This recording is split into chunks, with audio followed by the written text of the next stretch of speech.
Hello friends, आज के इस वीडियो में कई इंपॉर्टेंट टॉपिक हैं। जैसे केंद्र सरकार ने एयर इंडिया को आखिरकार टाटा ग्रुप को हैंडओवर कर दिया है। तो टाटा की कौन सी कंपनी है जो मालिक हो गई है एयर इंडिया की, यानी मालिकाना हक किसके पास है, किस कंपनी के पास है। टाटा तो एक ग्रुप है जिसमें दर्जनों कंपनियां हैं, लेकिन उसमें से कौन सी कंपनी है जिसके पास एयर इंडिया का मालिकाना हक मिला है। इंपॉर्टेंट क्वेश्चन है। एक अफ्रीकी देश है, वहाँ की सेना ने तख्ता पलट कर दिया है और राष्ट्रपति को गिरफ्तार कर लिया है। तो मैप के थ्रू आपको बताएंगे कि क्या हुआ है वहाँ पर। करप्शन परसेप्शन इंडेक्स जो जारी हुआ है 2021 का अभी हाल ही में, तो उसमें भारत का कौन सा स्थान है और दुनिया में टॉप 10 कौन कौन से देश हैं, इसके बारे में बात करेंगे। कौन सी भारतीय कंपनी दुनिया भर में आईटी सेक्टर की दूसरी सबसे वैल्यूएबल कंपनी बन गई है। एक प्रेस्टिजियस बात है, सम्मान की बात है इंडिया के लिए।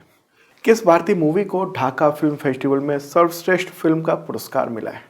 इसके अलावा भी कई और टॉपिक है जिस पर बात करेंगे। तो शुरू करते हैं और लाइक बटन दबाना मत भूलना। तो सबसे पहले सवाल आपसे, मैं हर वीडियो में अब ये सवाल आपसे करूंगा और उसका आंसर मैं वीडियो के लास्ट में दूंगा। तो आज का क्वेश्चन है, इसरो के नए चेयरमैन और स्पेस डिपार्टमेंट के सेक्रेटरी कौन बनाए गए हैं। ये ऑप्शन है, कमेंट बॉक्स में आप बताइए। मैंने पिछली बार बताया था कुछ दिन पहले एक करंट अफेयर्स वीडियो में।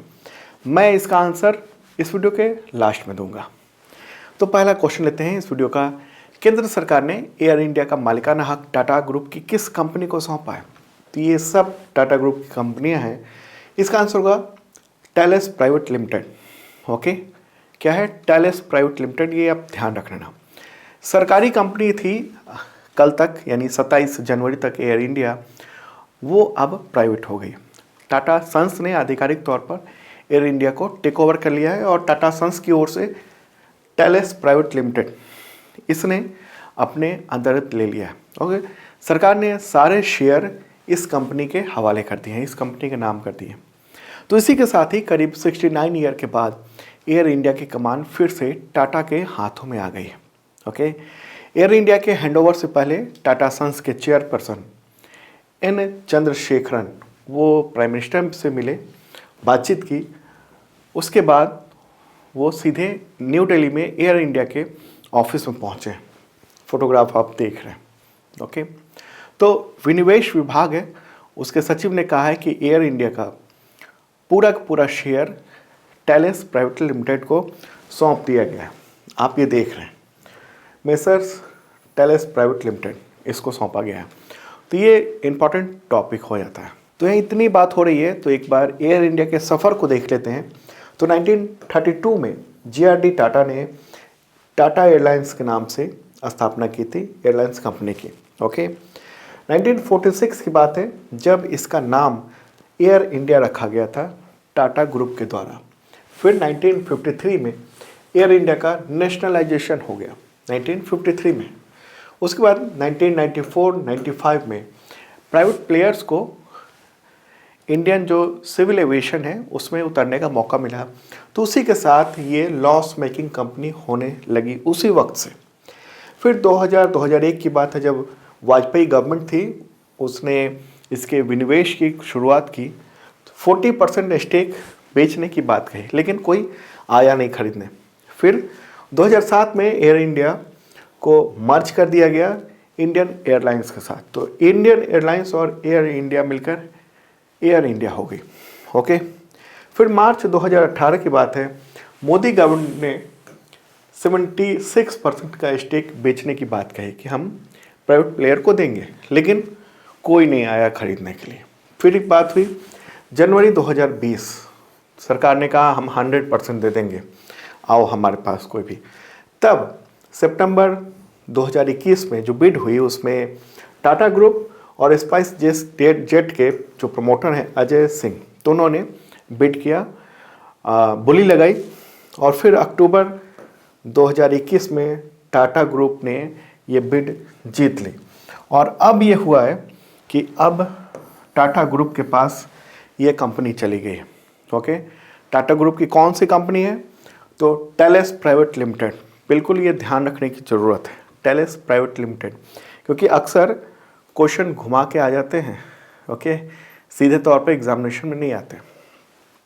तो 18,000 करोड़ में टाटा को मिल गया है ये एयर इंडिया, और पिछले एक दशक से भारी नुकसान पे चल रहा था। अगर मैं बात करूं 31 मार्च 2020 तक तो 70,000 करोड़ से ज़्यादा का कर्ज था उस पर। 2020-21 के फाइनेंशियल ईयर में 7,000 करोड़ का से ज़्यादा का इसको घाटा हुआ था। तो टाटा ने एयर इंडिया को 18,000 करोड़ में खरीदा है, साथ ही उसे एयर इंडिया का 23,000 करोड़ रुपीस वो कर्ज चुकाना है। ये भी बात सामने है।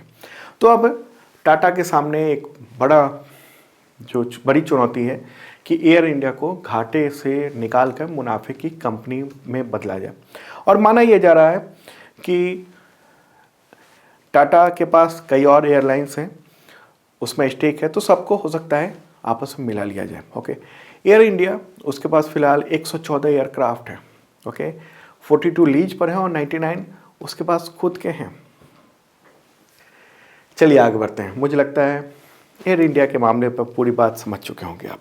इंपॉर्टेंट क्वेश्चन था। अगला क्वेश्चन भी महत्वपूर्ण है। उससे पहले इन्फॉर्म कर दूं कि 2021 का पिछले साल का टोटल करंट अफेयर्स का पीडीएफ अवेलेबल हो चुका है। आप परचेज कर सकते हैं और एक बार लेने पर आपको एमसीक्यू ओनली भी मिलेगा पीडीएफ और एमसीक्यू विद डिटेल भी मिलेगा। तो दो पीडीएफ आपको मिलेंगे, देख सकते हैं। और उसका बुक भी अवेलेबल है अमेजन पे। बेहतरीन बुक है तमाम एग्जामिनेशन के लिए। अगला क्वेश्चन, किस अफ्रीकी देश में सेना ने जनवरी 2022 में तख्ता पलटकर राष्ट्रपति को गिरफ्तार कर लिया है? राष्ट्रपति का नाम क्या है? रोच मार्क क्रिश्चियन काबोरे। आंसर क्या होगा? बुर्किना फासो ये कंट्री का नाम है, अफ्रीकी देश है। ओके, एक बार मैप के थ्रू आपको बताते हैं, तब बेहतरीन ढंग से आप समझ पाएंगे। तो ये रहा प्यारा भारत, और यहाँ से जब अफ्रीका की ओर चलेंगे तो ये है अफ्रीका। ओके, और अफ्रीका में अभी ये रहा यहाँ पर बुर्किना फासो ये कंट्री है। और ये जो आप देख रहे हैं ये वहाँ के राष्ट्रपति हैं जिनको गिरफ्तार करके जेल में डाल दिया गया। बुर्किना फासो ये अफ्रीकी देश है और लैंड लॉक्ड कंट्री कहेंगे इसे। लैंड लॉक्ड इसलिए कहेंगे क्योंकि ये चारों तरफ से ज़मीन से, लैंड से घिरा हुआ है। इसके पड़ोसी देश कौन कौन से हैं? तो नाइजर है, नाइजीरिया है, माली है, घाना है, टोगो है, बेनिन है। इसका पड़ोसी है ये माली। यहाँ भी वहाँ की सेना ने तख्ता पलट किया हुआ है, पिछले साल ही किया था। ठीक है, तो हम बात कर रहे हैं बुर्किना फासो का। बुर्किना फासो ये कंट्री है। तो यहाँ पर 24 जनवरी 2022 को तख्ता पलट किया सेना ने।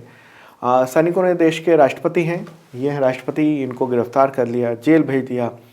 और सेना ने कहा कि हम संसद को भी भंग कर रहे हैं। तो और राष्ट्रपति से इस्तीफा ले लिया, सिग्नेचर करवा लिया। ओके, तो अब पूरा देश यानी बुर्किना फासो ये आर्मी के कंट्रोल में है। और तख्ता पलट की जो घोषणा है वो आर्मी के जो कैप्टन है सिद्धसोर कादर, तो उसने ये की है। ठीक है,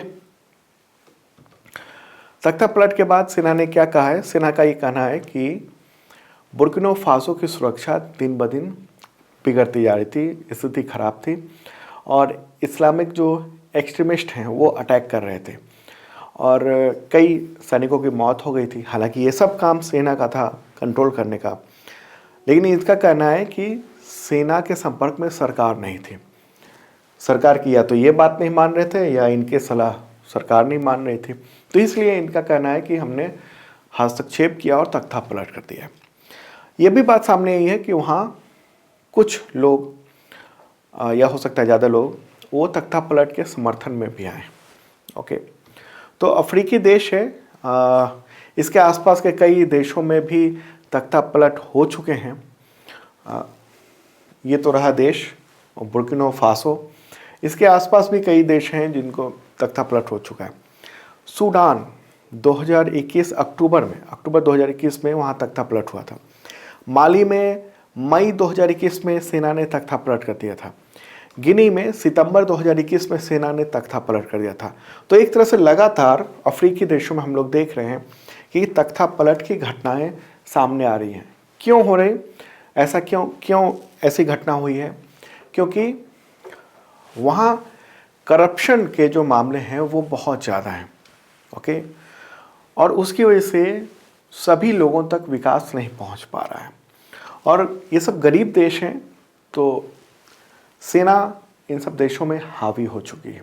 ये हालात हैं। ओके, अभी आगे बात करेंगे जो ट्रांसपेरेंसी इंटरनेशनल की रिपोर्ट आई है भ्रष्टाचार को लेकर, उस पर बात करेंगे तो आपको काफ़ी कुछ समझ में आएगा। ठीक है, तो इस मामले में यूनाइटेड नेशंस ने भी दखल दिया है और उसने कहा है, यानी यूनाइटेड नेशंस के जो सेक्रेटरी जनरल हैं एंटोनियो गुटेरेस, तो उन्होंने कहा है कि तख्ता पलट न करे, इस तरह की कार्रवाई सेना ना करे और सेना हथियार डाल दे, और जो राष्ट्रपति हैं उनको ससम्मान वहाँ उनको जेल से वापस किया जाए, रिहा किया जाए। ओके, तो बुर्किना फासो वहाँ की राजधानी जो है वो कौन है? ओगाडोगू। ओके, अच्छा, ये क्वेश्चन इस तरह से भी आ सकता है आपके एग्जामिनेशन में कि उस लैंड लॉक्ड कंट्री का नाम बताएं जिसमें जनवरी 2022 में जहां पर तख्ता पलट हुआ है।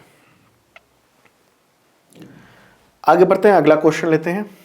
क्वेश्चन रहा है, ट्रांसपेरेंसी इंटरनेशनल की करप्शन परसेप्शन इंडेक्स है, यानी CPI 2021, उसमें भारत का स्थान बताएं। देखिए, ये 2021 की है, लेकिन अभी हाल ही में जारी हुई है ये रिपोर्ट, ये रैंकिंग। आंसर होगा 85। इंडिया का स्थान 85 है, और ये न्यूज़ भी देख रहे हैं आप, द हिंदू बिजनेस लाइन का है, 85th। ओके, 25 जनवरी को जारी हुई है रैंकिंग, और 85th रैंक के साथ भारत को 40 अंक मिले हैं टोटल में से। ओके, ये रैंकिंग हो गई 85 और स्कोर हो गया 40। यहाँ एक बात मैं क्लियर कर दूँ कि रैंकिंग जितना ज़्यादा होगा उतना ही माना जाएगा कि बेहतर है भ्रष्टाचार के मामले में। ओके, और यहाँ कन्फ्यूज मत होइएगा, जितनी कम रैंकिंग हो गई यहाँ पर, इसका मतलब ये होगा कि बेहतर स्थिति है, और जितनी ज़्यादा रैंकिंग हो गई इसका मतलब स्थिति और ख़राब होती जा रही है। तो 180 देशों में ये रैंकिंग निकाली गई है। अगर पिछले सालों की बात करें तो 2020 में इंडिया का स्कोर 40 ही था, लेकिन रैंकिंग थी 86। ओके, और पिछले 6 साल की बात करें तो भारत 9 पायदान नीचे आया है। ठीक है, अब ये सवाल उठता है कि ये कैसे रैंकिंग तय होती है? तो 0 से 100 के बीच में अंक दिया जाता है। जिस देश के नंबर जितने ज़्यादा होते हैं वो सबसे कम करप्ट माना जाता है। ओके, और जिसे सबसे कम नंबर होते हैं उसमें भ्रष्टाचार ज़्यादा माना जाता है। तो अब देख लेते हैं कि टॉप 10 जो देश हैं जहां भ्रष्टाचार बहुत कम है, उन सब की बात कर लेते हैं। ठीक है, तो नंबर 1 पे है 3 देश हैं, डेनमार्क है, फिनलैंड है और न्यूजीलैंड है। ओके, इसको स्कोर बेहतरीन मिला है, 88 मिला है, इसलिए ये तीनों 1 नंबर पे है। फिर 4th नंबर पे नॉर्वे है, सिंगापुर है और स्वीडन है। इन तीनों को 85 अंक मिले हैं। उसके बाद स्थान आता है स्विट्जरलैंड का, ये 7th पोजीशन पे है। फिर आता है नीदरलैंड्स का, 8th पोजीशन पे है। 9th पे है लग्जमबर्ग और 10th पे है जर्मनी। ठीक है, अगर अमेरिका की बात करें तो उसकी रैंकिंग 27 है, रूस की 136 है और ब्रिटेन की 11 है ये रैंकिंग। रूस की रैंकिंग इंडिया से भी ख़राब है। ओके, तो एक इम्पॉर्टेंट बात है। और आपको बताऊं, जो बहुत ज़्यादा ख़राब जिन देशों की स्थिति है वो ये सब है। नीचे से चलते हैं सबसे ख़राब से, साउथ सूडान 180, यानी टोटल 80 देशों की ये रैंकिंग है, तो उसमें सबसे आखिरी पायदान पर साउथ सूडान है, तो 180 है। सीरिया है 178 रैंक पे, सोमालिया है 178 रैंक पे, वेनेजुएला है 177 रैंक पे, यमन है 174 रैंक पे, नॉर्थ कोरिया है 174th रैंक पे और अफगानिस्तान भी है 174th रैंक पे। पड़ोसी देशों की बात करें तो भूटान की रैंकिंग 25 है, बेहतर पोजीशन पे है। चीन की रैंकिंग 66 है, पाकिस्तान की रैंकिंग 140 है, श्रीलंका की रैंकिंग है 102, नेपाल की है 117 और बांग्लादेश की बहुत ही ख़राब है 174। चलिए आगे बढ़ते हैं, अगला क्वेश्चन लेते हैं। कौन सी भारतीय कंपनी दुनिया भर में आईटी सर्विस सेक्टर में दूसरी सबसे वैल्यूएबल कंपनी बन गई है? आंसर होगा टाटा कंसल्टेंसी सर्विसेज, यानी टीसीएस टाटा की एक कंपनी है, टाटा ग्रुप की। दुनिया भर के जो आईटी सर्विस सेक्टर है उनमें टाटा कंसल्टेंसी सर्विसेज जनवरी 2022 में दूसरी सबसे वैल्यूएबल कंपनी बन गया। सबसे वैल्यूएबल मतलब कि मार्केट में उसकी क्या वैल्यू है, ओके, ब्रांड वैल्यू है, शेयर बाजार में कितनी वैल्यू है, इस तरह से ये देखा जाता है। टीसीएस की जो ब्रांड वैल्यू है वो है 16.78 अरब डॉलर, ओके, और ये उसका लोगो रहा। अगर बात करेंगे कि दुनिया भर में कौन कौन से देश टॉप 10 पे हैं, तो नंबर 1 है एसेंजर, ओके। ये वैसे तो इस कंपनी का मुख्यालय आयरलैंड में है, लेकिन अमेरिकी कंपनी कही जाती है। सेकंड स्थान पर आता है इंडियन कंपनी है टीसीएस। थर्ड स्थान पर कौन है? इन्फोसिस है। फोर्थ पर आईबीएम है, अमेरिकी कंपनी है। फिफ्थ पर कॉग्जिनेंट है।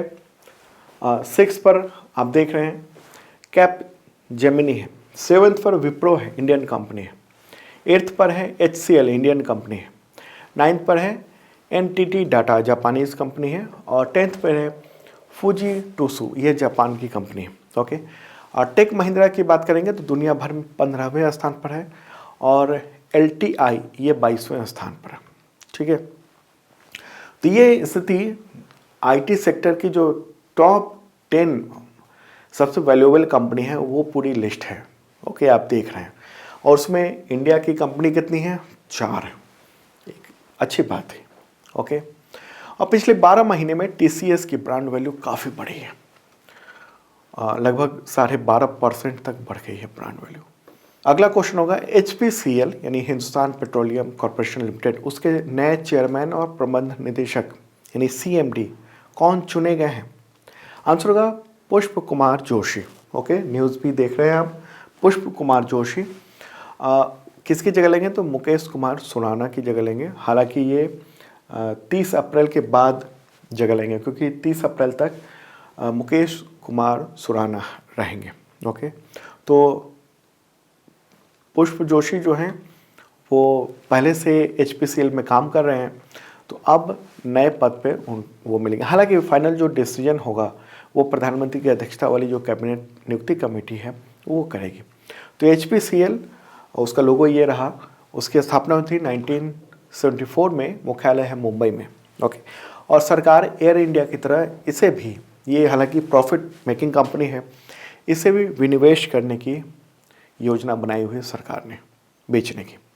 अगला क्वेश्चन लेते हैं, अंतर्राष्ट्रीय सीमा शुल्क दिवस ये कब मनाया जाता है?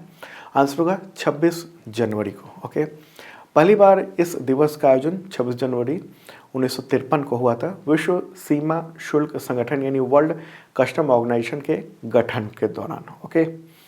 और जो वर्ल्ड कस्टम ऑर्गेनाइजेशन है उसका मुख्यालय है ब्रुसेल्स, बेल्जियम में, ओके। 182 कंट्री है मेंबर। अगला क्वेश्चन लेते हैं, इटली की प्रसिद्ध कथकली नृत्यांगना मिलीना सल्विनी, उनका निधन हो गया है 26 जनवरी 2022 को। तो उन्हें भारत सरकार ने कौन सा सम्मान दिया था?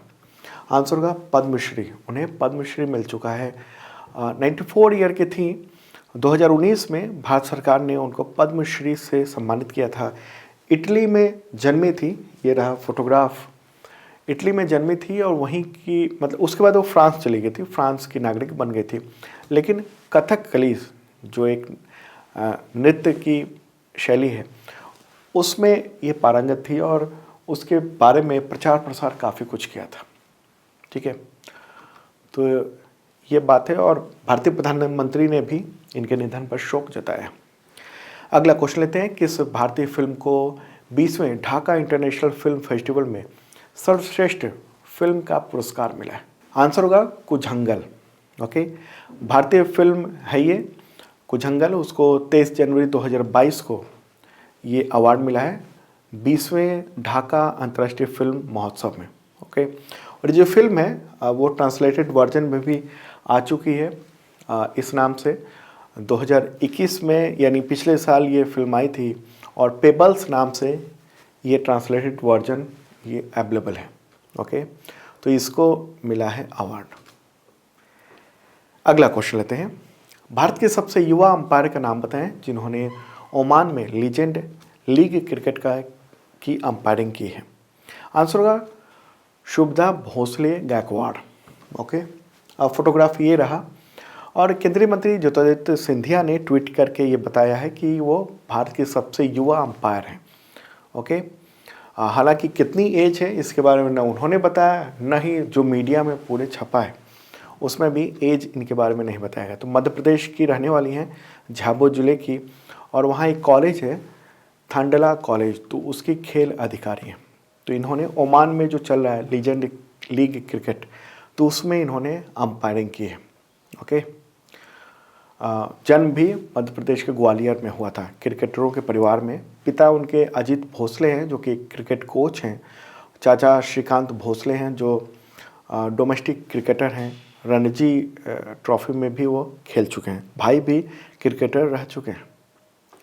अगला क्वेश्चन, इंडिया गेट पर स्थित अमर जवान ज्योति की लौ को किस युद्ध स्मारक के साथ मिला दिया गया, यानी मर्ज कर दिया गया, या कहें विलय कर दिया गया?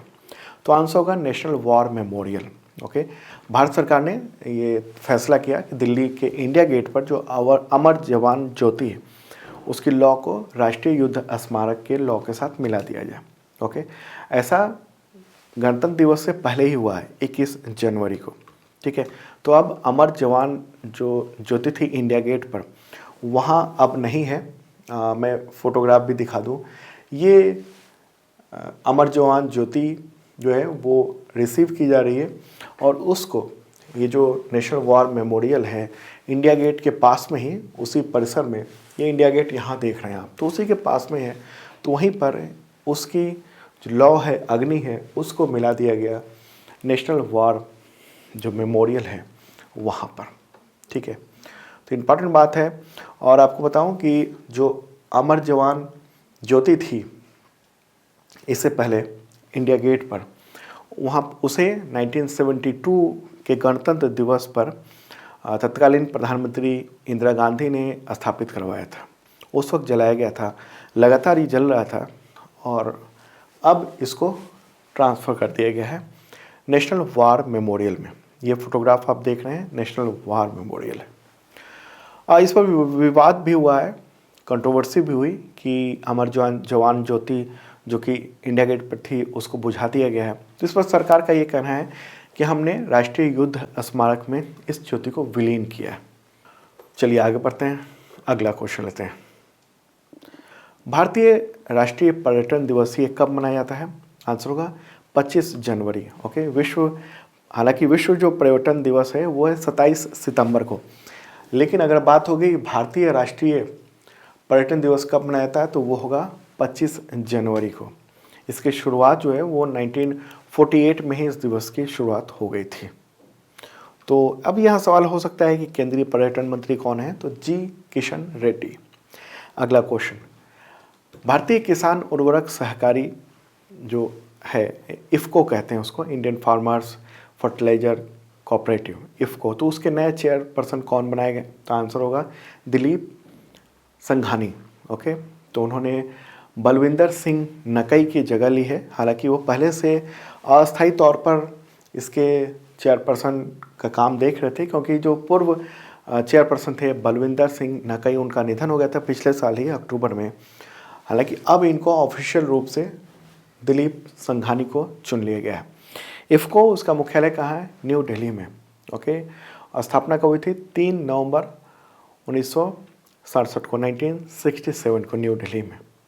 अगला क्वेश्चन लेते हैं, राष्ट्रीय राजमार्ग और इंफ्रास्ट्रक्चर विकास निगम लिमिटेड, तो उसके नए प्रबंध निदेशक कौन बनाए गए हैं? आंसर होगा इसका चंचल कुमार। तो चंचल कुमार को बनाया गया है। और ये आखिरी क्वेश्चन था। और अब बात करते हैं जो सबसे पहले मैंने एक क्वेश्चन आपसे पूछा था कि इसरो के नए चेयरपर्सन और स्पेस डिपार्टमेंट के सेक्रेटरी कौन बनाए गए हैं, कौन नियुक्त किए गए हैं? तो इस क्वेश्चन का आंसर होगा एस सोमनाथ। ठीक है, ये बहुत ही इंपॉर्टेंट क्वेश्चन है। एस सोमनाथ।